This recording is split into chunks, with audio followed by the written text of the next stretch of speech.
चलिए भाई, तो ये वाला प्रश्न देखते हैं। ये प्रश्न क्या कह रहा है भाई?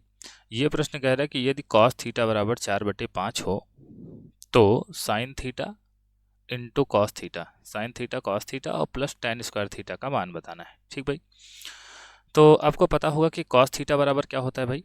कॉस थीटा कॉस थीटा जो होता है वो होता है आधार बटे कर्ण।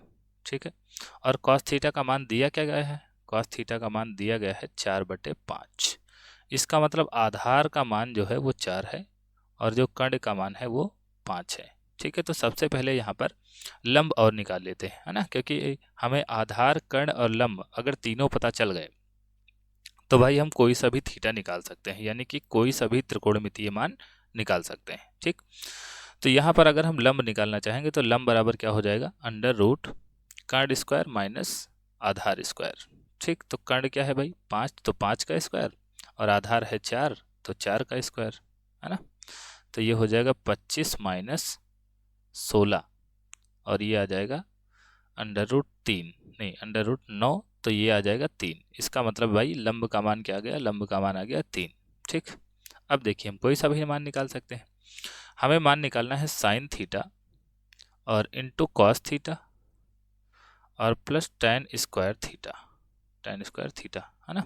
अब देखिए साइन थीटा क्या होता है? साइन थीटा होता है लंब बटे कर्ण, है ना। और कॉस थीटा क्या होता है? कॉस थीटा होता है आधार बटे कर्ण, या फिर कॉस थीटा का मान सीधे दिया गया है ना।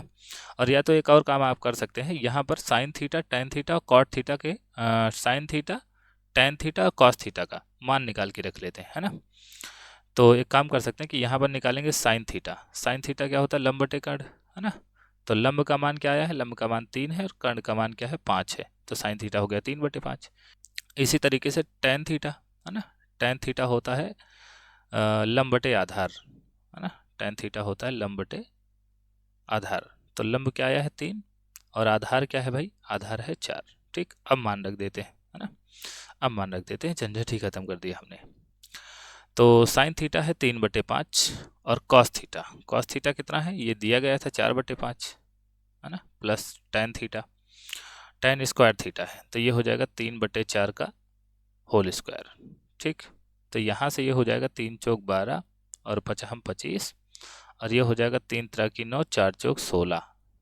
ठीक, अब यहाँ पर जो है लासा लेना पड़ेगा, और लासा दोनों में जो है मुझे लग रहा है 25 × 16 ही आएगा, है ना। 25 × 16 और 16 का गुणा यहाँ होगा, तो ये हो जाएगा 12 × 16, और यहाँ पर ये हो जाएगा 25 × 9, है ना, 25 × 9। अब यहाँ गुणा कराना पड़ेगा भाई। अब यहाँ गुणा कराना पड़ेगा, तो 12 छंग 72 और 12 एकम 12 और 12 और 7 19, तो ये हो गया 192। और ये 9 से करेंगे तो 9 बचे 45 और 9 दूनी 18, 18 4 22। ठीक, और यहाँ पर 16 से करेंगे तो 16 पंचे 80 और 16 दूना 32 और 32 8 40, तो ये हो जाएगा 400। ठीक, अब इसको जोड़ेंगे तो 5 2 7 और ये 9 2 11 और 2 1 3 1 4, 417/400 ये मान आना चाहिए। ठीक भाई, तो ये आंसर आएगा 417/400। ठीक भाई, तो आशा है ये क्वेश्चन आपको समझ में आया होगा और आपको ये वीडियो पसंद आई होगी। ठीक भाई, तो अगर आपको वीडियो पसंद आई है तो भाई अगर आप चैनल पर नए हैं तो चैनल को सब्सक्राइब कीजिए और वीडियो को लाइक कीजिए, और फिर मिलते हैं अगली वीडियो में। तब तक के लिए धन्यवाद।